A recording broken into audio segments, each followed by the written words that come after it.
रहीम अस्सलाम वालेकुम। उम्मीद करते हैं आप सब खैरियत से होंगे और हम आपके लिए लेकर आए हैं एक और बहुत इन्फॉर्मेटिव वीडियो। और आज की वीडियो में भी हम आपके लिए लेकर आए हैं एक सवाल। आपको सवाल भी बताएंगे, उस सवाल का जवाब भी बताएंगे, लेकिन एक इन्फॉर्मेशन छोटी सी जो हम आपको अपनी हर वीडियो में देते हैं वो ये कि हमारी तमाम वीडियोस जो होती हैं उनमें जो भी सवाल हो, जो भी मसले का हल हो, कोई इन्फॉर्मेशन हम आपको देते हैं तो वो हम मुकम्मल तस्दीक के बाद आप तक लेकर आते हैं। उसकी तस्दीक जो है किस तरह से होती है कि कुरान और हदीस को सामने रखते हुए उलमा कराम की कुतुब के जो हवाला जात हैं उनको सामने रखते हुए जो है मुकम्मल वेरिफिकेशन के बाद हम अपनी वीडियोस में आपके लिए सवालों के जवाब लेकर आते हैं। आपका कोई सवाल है, आपका कोई मसला है तो आप हमसे पूछ सकते हैं। और इसी तरह हम आपको हमेशा कहते हैं कि इन वीडियोस को ज़्यादा से ज़्यादा शेयर किया करें ताकि ये इन्फॉर्मेशन दूसरे लोगों के साथ भी शेयर हो सके।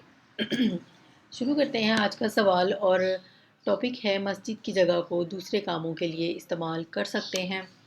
इस हवाले से सवाल है, हम आपको सवाल बताते हैं कि एक गांव में तकरीबन 50 साल पुरानी मस्जिद है जो कि गांव वालों ने मशवरा करके इसकी जगह तब्दील कर दी है। वजह यह है कि वो जगह कम थी, इसलिए गांव की मुशावरत से जगह तब्दील कर दी है और मस्जिद का तमाम मटीरियल नई जगह में लगा दिया है। अब सिर्फ खाली जगह जो कि नई मस्जिद से काफ़ी वक्फे पर, जबकि वहाँ दूसरी मस्जिद की ज़रूरत नहीं है। पहली वाली मस्जिद की जगह को किस इस्तेमाल में ला सकते हैं?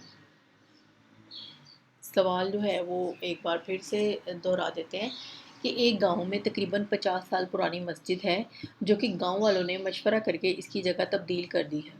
वजह यह है कि वो जगह कम थी, इसलिए गांव की मुशावरत से जगह तब्दील कर दी है और मस्जिद का तमाम मटीरियल नई जगह में लगा दिया है।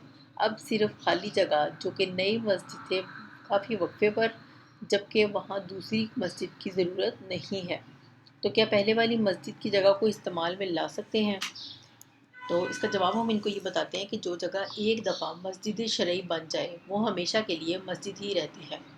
लिहाजा मज़कूरा जगह को मस्जिद के अलावा किसी आम इस्तेमाल में लाना जायज़ नहीं। अलबत्ता ये हो सकता है कि इस जगह को मस्जिद बरकरार रखते हुए वहाँ दीनी तालीम का कोई नज़्म बना लिया जाए और वहाँ नमाज़ें भी अदा की जाएँ और मस्जिद का तकद्दुस भी बरकरार रखा जाए। तो हम उम्मीद करते हैं कि सवाल का जो जवाब है वो आपको मिल गया है। और वीडियो अच्छी लगे तो इसको ज़्यादा से ज़्यादा शेयर करें ताकि दूसरे लोगों तक भी ये इन्फॉर्मेशन पहुंच सके।